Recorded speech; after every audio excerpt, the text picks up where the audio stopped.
त्यागी का अर्थ ही होता है जो कि कोई भी चीज या तो पास है और पास रहते हुए उसमें कोई आसक्ति नहीं है, उस पर कोई घमंड नहीं है, कोई अहंकार नहीं है, सच्चे अर्थों में वो त्यागी है।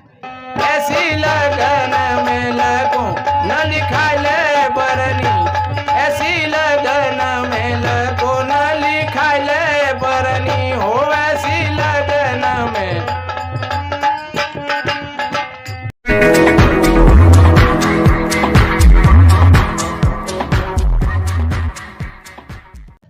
एक प्राचीन काल की घटना है तथागत बुद्ध के सामने की, ध्यान दे करके सुनना।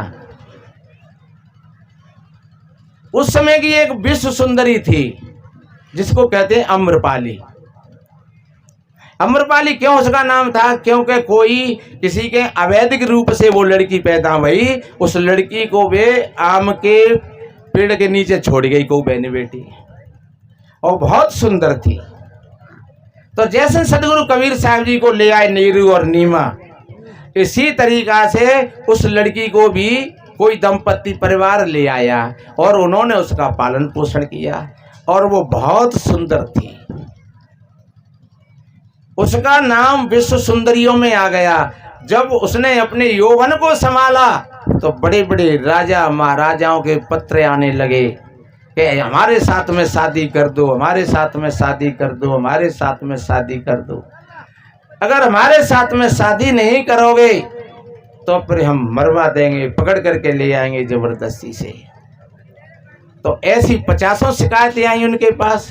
और अम्रपाली जो सुंदर थी ज्यादा अधिक, उसने कहा पिताजी अब मेरी शादी काऊ से मत करो, मुझे तो तुम नगर बधू बनाए दे हो। नगर बधू का मतलब होता है सबने की बधू। अब को आवे और वहां खूब पैसा दे और बागे संग में बैठे उठे, तो उसको उसका नाम रख दिया नगर बधू, यानी सबने की बहू। अब राजा महाराजा बड़े बड़े आते, उसके साथ में ऐशो आराम करते, तो उसके पास में कोई कमी नहीं रही पैसों की, और सोना चांदी तमाम ढेर के ढेर पड़े रहे। समय बीतता गया। एक बार तथागत बुद्ध का कार्यक्रम चल रहा कहीं, तो अम्रपाली भी आ गई। और ध्यान रखो हर व्यक्ति के अंदर में अच्छाई भी है और बुराई भी है। कोई ऐसा व्यक्ति नहीं है कि वो प्योर बुरा हो, और कोई ऐसा व्यक्ति नहीं है कि वो प्योर अच्छा हो। कोई अच्छा होता है प्योर पूर्ण, तो सच्चे अर्थों में फिर वो तो एक इंसान नहीं, फिर वो भगवान की स्थिति में आ जाता है। फिर चाहे वो बुद्ध हो, कबीर हो, महावीर हो, ऐसी श्रेणी में आ जाता है वो व्यक्ति जिसके अंदर में किसी प्रकार की कमी नहीं हो। अंततः कमी तो रहती है। तो बताते हैं जहाँ पर प्रोग्राम चल रहा है, जैसे आज इन तीनों चारों गांवों के बीच में ये कार्यक्रम चल रहा है, इसी तरीका से वहाँ कार्यक्रम चल रहा। तो अम्रपाली भी आकर के बैठ गई। तो उन्होंने सत्संग को सुना, तो तथागत बुद्ध शरीर की नश्वरता पर ही प्रकाश डाल रहे थे, शरीर की सौंदर्य और सुंदरता पर ही प्रकाश डाल रहे थे कि भैया ये शरीर से अगर कोई चाहे तो ये शरीर किसी का सुंदर नहीं है, इस शरीर के अंदर में जो रहने वाला है वो सबसे ज्यादा सुंदर है। उसको जानो, और जो उसको जान लेता है ठीक, तो फिर बाहर की सुंदरताओं पर वो आकर्षित नहीं होता है, क्योंकि वो भीतर की सुंदरता से परिचित हो गया। और भीतर की सुंदरता ऐसी है कि वो भीतर की सुंदरता कभी तीनों कालों में बिगड़ती नहीं है। और बाहर की सुंदरता तो नहा ले धो ले मेकअप कर लो, खूब क्रीम पाउडर, और 10 मिनट को सोए गए, सोई वो भाई गो सब क्रीम पाउडर, बाल कितों चले गए, और लाली कितों भाई गई, तिलक कहूँ चलो गो, मांग कहूँ चली गई, और फिर देखो सीधे भैया ये वहाँ तो सब मोड़ो खराब है पूरा को पूरा। तो ये स्वाभाविक नहीं थी, ये सहज नहीं थी, ये बनावटी थी। और जिनको भीतर का बोध हो जाता है तो वो बनावटी पर ज्यादा आसक्त नहीं होते हैं।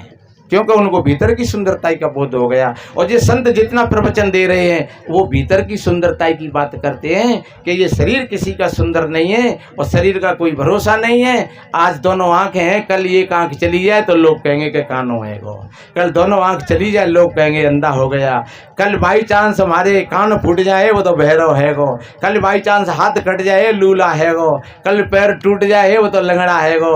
अरे या छड़भंगर की सुंदरताई पर और तुम इतने मरते हो। तो अम्रपाली को कुछ झटका लगा तो अम्रपाली ने फिर और उनके पास में एक सन्यासी बैठा था, बौद्ध भिक्षु, वो भी हुआ था, बड़ा सुंदर था। उसकी सुंदरताई पर कुछ उस अम्रपाली का चित्त चला गया।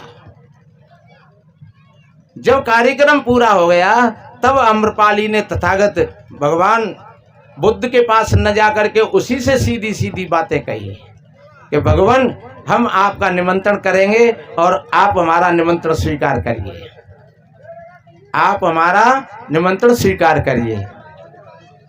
तो उसने कहा कि भाई मैं अपनी राजी से तो नहीं जा सकता, मेरे गुरुदेव जी से आज्ञा ले लो, अगर मेरे गुरुदेव जी आज्ञा देंगे तो मैं जरूर चलूंगा। और देखिए वास्तव में ही जो सच्चे और अच्छे शिष्य होते हैं वो गुरु की आज्ञा का पालन करते हैं। गुरु वास्तव में ही शिष्य और गुरु का ये संवाद नहीं है कि डालो झोला चाहता मुँह उठा के चल दो।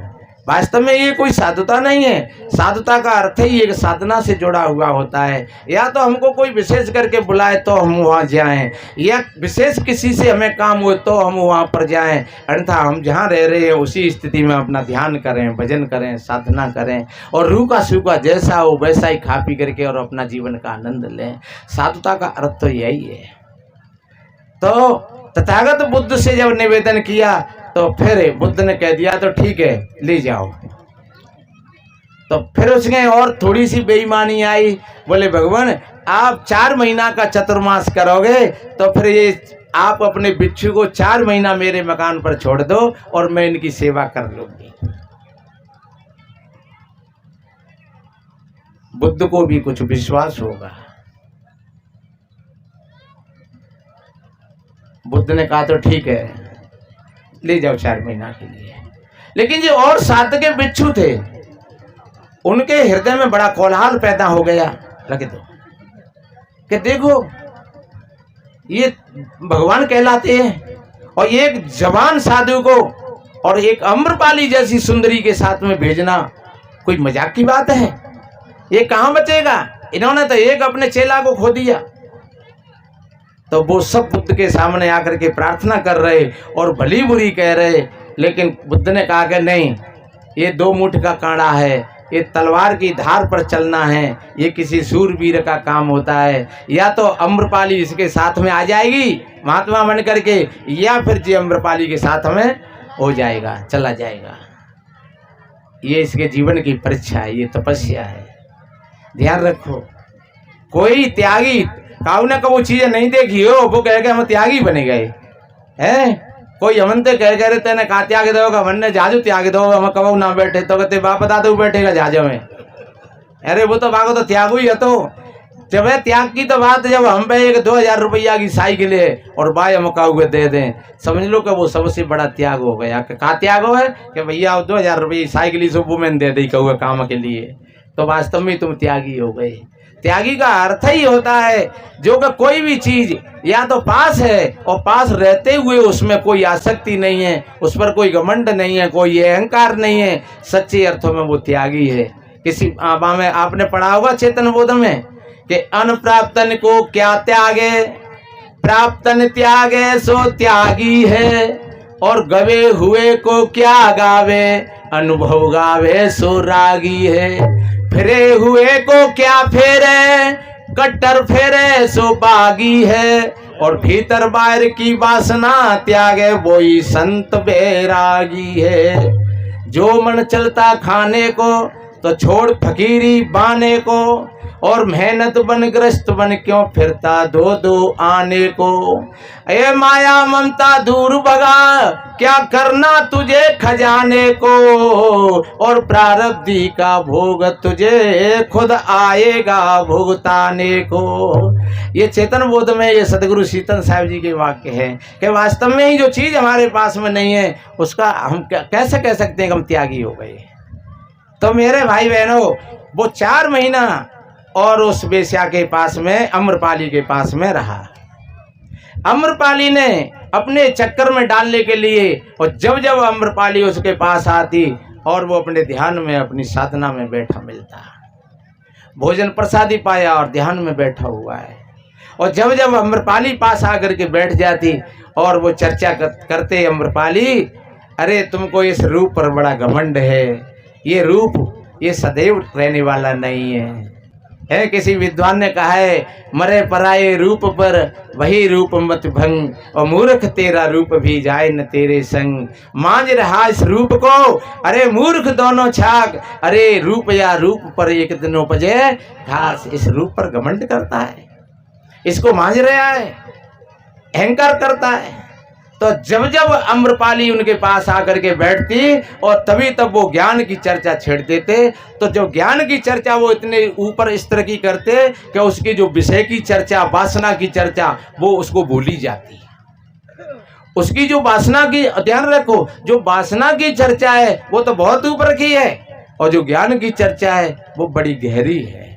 और ज्ञानी पुरुषों के अंदर में भय नहीं रहता है। जो अज्ञानी होता है या कच्चा होता है तो भय रहता है, तो रहना चाहिए। जब तक अगर परिपक्वता नहीं है तो फिर उसका पतन भी हो जाएगा। ऐसा कहा है कि कौन कुसंगति पाए नसाई, और रहे नानी चमते चतुराई।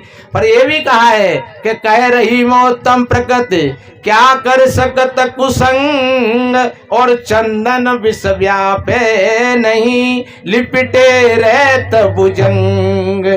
सर्प में कितना जहर होता है, लेकिन जब चंदन से वो जाकर के लिपट जाता है तो चंदन में इतनी शीतलता होती है कि वो उसके विष को भी ठंडा कर देता है, और चंदन पर कोई प्रभाव नहीं पड़ता है। ऐसे ही कोई जो बुद्ध पुरुष हैं उनके पास में एक नहीं हजारों सुंदरी आसपास हो तब भी उसका चित्त बिगड़ने वाला नहीं है। लेकिन जो साधक है अभी कच्ची अवस्था है, उसको ठीक ज्ञान नहीं है, तो फिर वो तो कहीं पर भी गिर जाएगा, उसका कोई भरोसा नहीं है। और ऐसे ही लोगों को तो मारा था श्रृंगी ऋषवन भीतर हमारे सर ब्रह्मा का फोरी हो।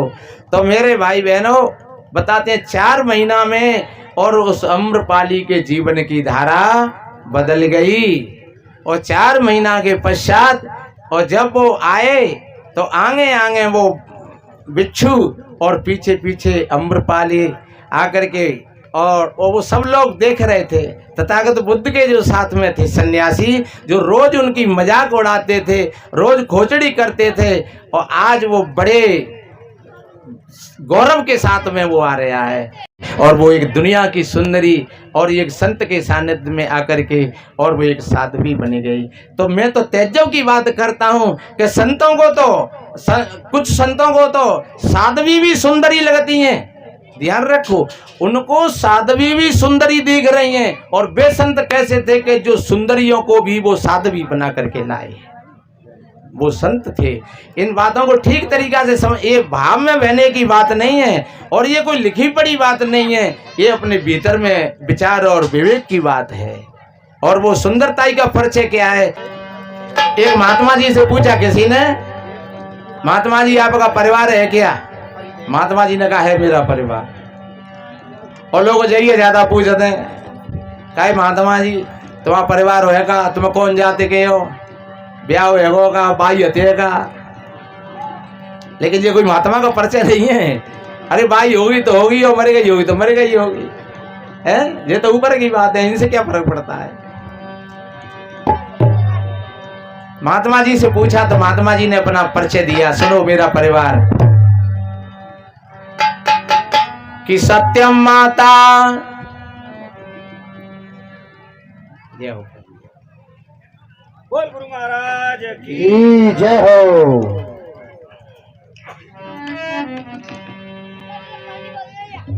लाओ मैं पहनाऊंगा आपको। मैं पहनाऊंगा पूरी तरीका से, आओ पहन रही हो।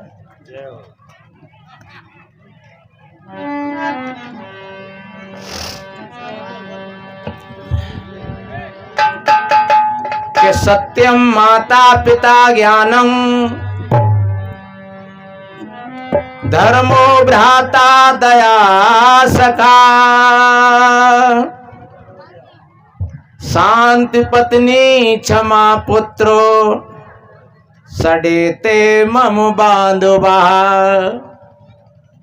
महात्मा ने क्या परिचय दिया अपना कि सत्यम माता, सत्य ही मेरी माता है और ज्ञान ही मेरा पिता है, धर्म ही मेरा भाई है, दया मेरा सखा है, क्षमा मेरा पुत्र है और शांति मेरी पत्नी है। हाँ हाँ। और ये बाहर का परिवार और बाहर का खजाना और बाहर का सौदर कहां तक है? कवि बिंद ने कहा है, साथी है मित्र गंग के जल बिंदु पान तक, परिवार के सब लोग चलेंगे शमशान तक, अर्धांगिनी बढ़ेगी तो केवल मकान तक, बेटा भी हक निभाएगा वो अग्निदान तक। फिर यहां से तो आगे धर्म ही साथी, यहां से तो आगे धर्म ही साथी, बिना धर्म के तू अकेला रहेगा। रे मन ये 2 दिन का मेला रहेगा, कायम न जग का झमेला रहेगा। रे मन ये 2 दिन। कहता था तू दौलत कभी आएगी मेरे काम, पर यह तो बता धन हुआ है किसका गुलाम। समझा गए उपदेश हरिचंद कृष्ण राम, दौलत तो नहीं होती है होता है सिर्फ नाम। छूटेगी संपत्ति यहाँ की यहीं पर, छूटेगी संपत्ति यहाँ की यहीं पर, तेरी कमरों में ना अधेला रहेगा। ए मन ये 2 दिन का मेला रहेगा, कायम न जग का झमेला रहेगा।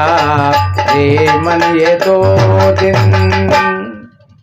इसलिए मेरे बहन भाइयों, ये बाहर का खजाना आखिर से काम नहीं आता है। महमूद गजनवी ने 11वीं शताब्दी ने सोमनाथ को तोड़ा था, हिंगलाज को लूटा था, हजारों मन सोना चांदी ले गया था, लेकिन जब आखिरी वक्त में पागल हो गया, उसको नींद नहीं आती, तब उसने कहा मेरे साथियों मेरी चारपाई को वहां पहुंचा दो जहां धन की तिजोरियां रखी हैं। और जब उसकी चारपाई को वहां पहुंचाया तो उन तिजोरियों से सर पटक पटक करके रोने लगा। कहा ये लाल भूरे काले पत्थरों के लिए मैंने कितने असहाय प्राणियों के कत्लेआम किए, कितनी माताओं की गोदें खाली करें और कितनी बहनों के श्रृंगार लूटे। मैं तो समझता था ये मेरे साथ जाएगा, लेकिन आज ये सब यहाँ का यहीं पर रह गया। तो मेरे भाई बहनों, सिर पटक पटक करके मरना पड़ा। अगर पैसे में शांति होती तो उसको सुख मिल जाता। सोने की, बताते हैं रावण की लंका सोने की थी लेकिन शांति नहीं थी उसके पास में। तो सोने में शांति नहीं है। एक बात थोड़ी सी और लेकर के चले, स्वाद भोजन में नहीं होता है, स्वाद भूख में होता है। और नींद बिस्तरों में नहीं होती है, नींद अच्छे स्वास्थ्य में होती है। तुम्हारी भले ही बढ़िया 9 करोड़ की कोठी है, 50,000 को बेड हो है, 10,000 को गद्दा पड़ा हुआ है, लेकिन सास बहू में लड़ाई है गई है, देवरानी जेठानी में चटकी रही है, सब रात है गई करवट बदलते बदलते, लेकिन नींद नहीं आई। वह गद्दा में होती तो आ जाती, बेड में होती तो आ जाती, कोठी में होती तो आ जाती। हे पनवेश्वरी ने कहा जा, ने कहा जा, बतासे बांट रहे हो लेकिन ना ही रही नींद। अगर तुम्हारा चित्त बढ़िया है तो जमीन पर स्वा भी डाल रही हो, जागो बाँ को तकिया लगाए और लेट गए हो, खाट फट हाल ही से नहीं चले गए, नींद आई गई। तो मेरे भाई बहनों, पैसों से तुम सारी चीजें खरीद सकते हो लेकिन नींद नहीं खरीद सकते हो। पैसों से तुम भोजन के लिए बढ़िया बढ़िया चीजें खरीद सकते हो लेकिन स्वाद नहीं खरीद पाओगे, भूख नहीं खरीद पाओगे। भूख तो तुमको जब अच्छी लगेगी तो फिर तुमको रूखी रोटियों में ही स्वाद आएगा। इससे सुख मिलेगा तो ज्ञान से मिलेगा, शांति मिलेगी तो ज्ञान से मिलेगी। अन्यथा सारी की सारी चीजें जो छल और कपट और धोखा दे दे करके हमने इकट्ठी करी हैं और कल वक्त आएगा तो हमको कल बहुत बाहर पहुंचा दिया जाएगा। और फिर एक बात और बताएं कि डुकैया मर गई कि डोकरा मरेगा तो बाहर ले गई जलाए हुए हैं, जला जुली के बाहर। और फिर कहूँ 2 दिन 4 दिन पीछे कहूँ डुकैया दिख गई बहुआ सपने में कि पता ना ने आज हूँ तो डर परी डुकैया आ गई सपने में। अरे तो भैया सियानो बुला ले, फिर सियानो बुला के फिर कहाँ के भैया लंबी ले जाओ कि तुम बिल्कुल सपने में नहीं आ जाए। जिनके लिए कितनी बेईमानी करी, कितना छल कपट किया, कितना धोखा किया, और वो तुमको सपने में भी राजी नहीं है, वो देखना नहीं चाहते हैं। इसलिए अपनी ईमानदारी से, अपनी जागरूकता के साथ और अपना जीवन बनाइए। मैं एक भजन सुनाऊंगा आपको। ऐसी लगन में लगो न लिखा ले बरनी, होली खाले बरनी, होली खाले बरनी, ऐसी लगन में लगो न लिखाले बरनी, ऐसी लगन में लगो न लिखाले।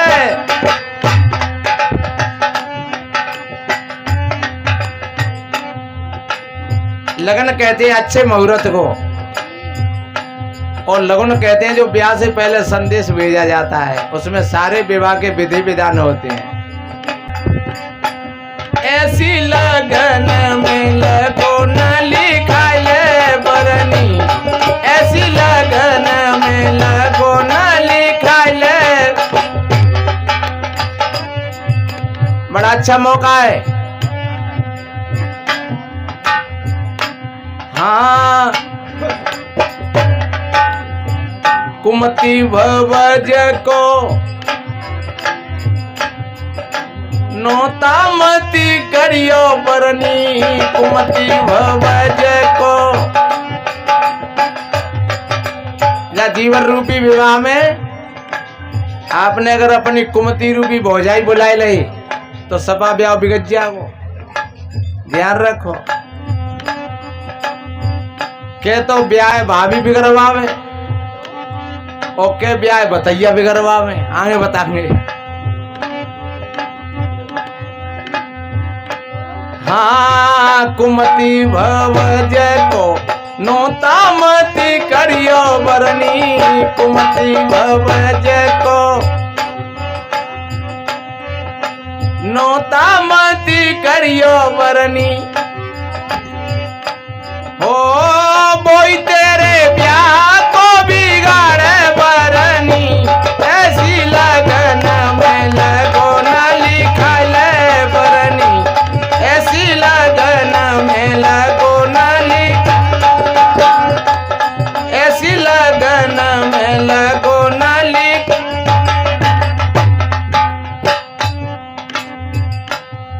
कहते हैं जहाँ कुमति तहाँ विपत्ति निधाना।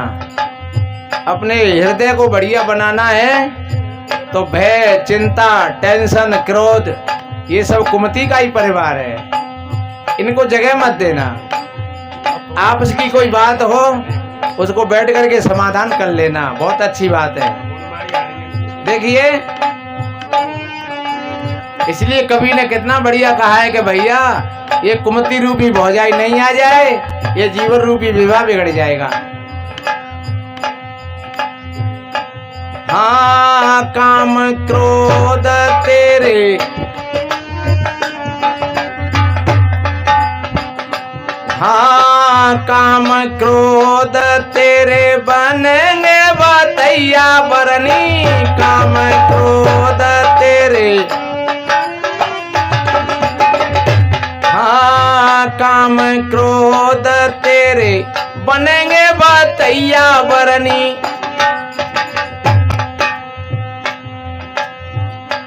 हो उनहु से भात माती पहनियो बरनी, ऐसी लगन में लगो न लिखाए बरनी, ऐसी लगन में लगो न लिखाए बरनी। हो वैसी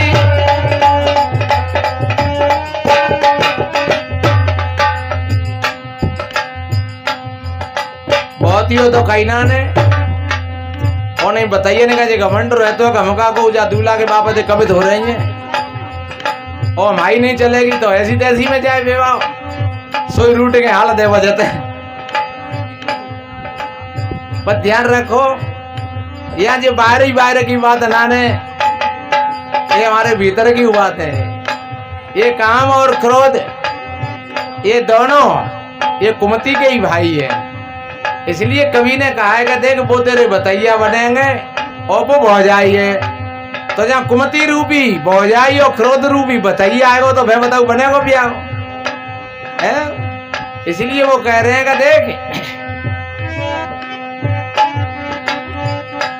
हाँ यूं से भात माती पहनी बरनी, ऐसी लगन में लगो न लिखा ले बरनी, ऐसी लगन में लगो न लिखा ले बरनी। हो ऐसी लगन में आशा तृष्णा तेरे संग की सहेली बरनी, आशा तृष्णा तेरे हो नाहू के संग माती खेलियो बरनी, ऐसी लगन में लगो न लिखा ले बरनी, ऐसी लगन में लगो न लिख। हाँ दुल्हा तो तेरो बड़ा छला भलिया बरनी, दुल्हा सतगुरु कहते हैं ये मन ही तो दूल्हा है और बा मन रूपी दूल्हा के संगम मन जाइए। मन सारथी है आप रस विषय लहर फौराए और मन के चलाए तन चले जा सो सर्व से जाए। इसलिए मेरे भाई बहनों अपने मन से हमेशा सावधान रहना। और मन एक बड़ा अच्छा मित्र भी है और अगर थोड़े से तुम गाफिल हो गए लापरवाही बेहोशी में हो गए तो मन तुमको पतन में भी ले जाएगा और थोड़े से जागृत रहोगे तो मन तुमको बहुत ऊंची साधना तक पहुंचा देगा। इसलिए हाँ दुल्हा तो तेरो बड़ो छलवलिया बरनी, दुल्हा तो तेरो हाँ उनहु के संग मती जइयो बरनी, ऐसी लगन में लगो न लिखा ले बरनी, ऐसी लगन में लगो न लिखा ले बरनी, हो लिखा ले बरनी। हो वैसी लगन में